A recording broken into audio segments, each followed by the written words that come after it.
یا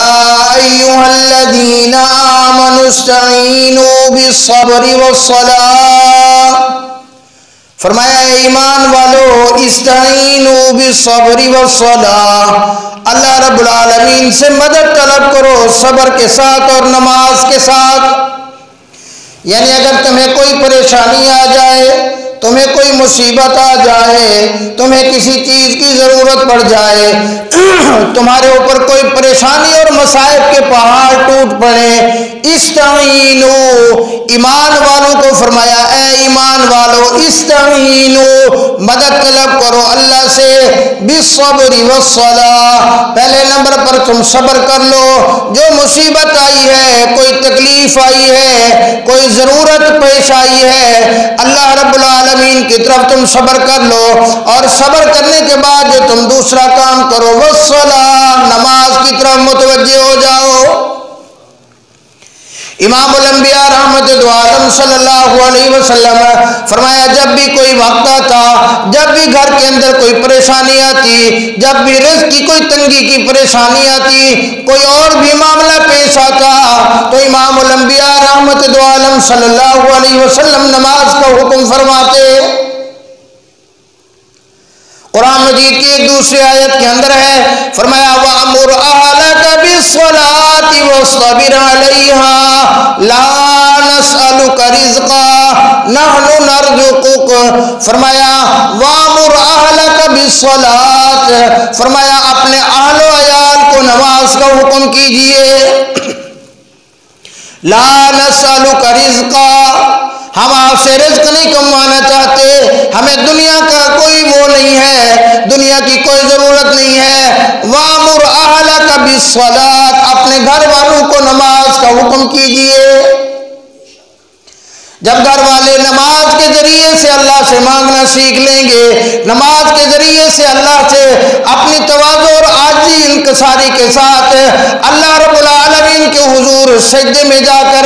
اللہ سے منوانا سیکھ لیں گے، تو پھر دنیا کی کوئی پریشانی، دنیا کی کوئی مصیبت بھی ان کے قریب نہیں آ سکے گی۔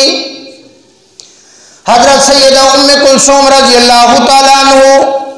رضی اللہ تعالیٰ عنہ کے بارے میں آتا ہے کہ ان کے خاوند کو تکلیف ہوئی، بہت زیادہ بیمار ہو گئے،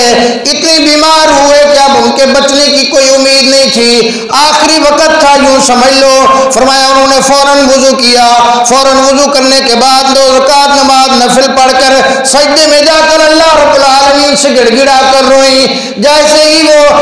نماز کے اندر تھی کہ ایسے پتہ چلا کہ وہ بیہوشی کا عالم تھا ان کے اوپر، آخری وقت معلوم ہوتا تھا، نزع کا وقت پتہ چلتا تھا، لیکن اچانک ان کی طبیعت سنبھلنے لگی، تھوڑی دیر کے اندر وہ بالکل اٹھ کے بیٹھ گئے، فرمانے لگے میرے اوپر تو بیہوشی طاری ہو گئی تھی، مجھے دنیا کا کوئی ہوش نہیں تھا، 2 فرشتے آ گئے میرے پاس، وہ مجھے لینے کے لیے آئے تھے، لیکن فوراً ایک تیسرا فرشتہ آیا، اس تیسرے فرشتے نے کہا کہ اس اللہ والے کو ابھی چھوڑ دو، ابھی فرمایا اللہ رب العالمین نے ان کے بارے میں سعادت لکھ دی ہے، ابھی ان کو دنیا کے اوپر رہنے دو۔ حضرت عبد الرحمن رضی اللہ تعالیٰ عنہ نے یہ کہا، وجہ کیا تھی؟ ان کو جو تکلیف ہوئی، ان کی گھر والی نے وضو کیا، فوراً نماز کی طرف متوجہ ہو گئی، فوراً نماز کے ذریعے سے اللہ رب العالمین سے مانگا، تو اللہ رب العالمین نے فوراً ان کے خاوند کو صحت عطا فرما دی۔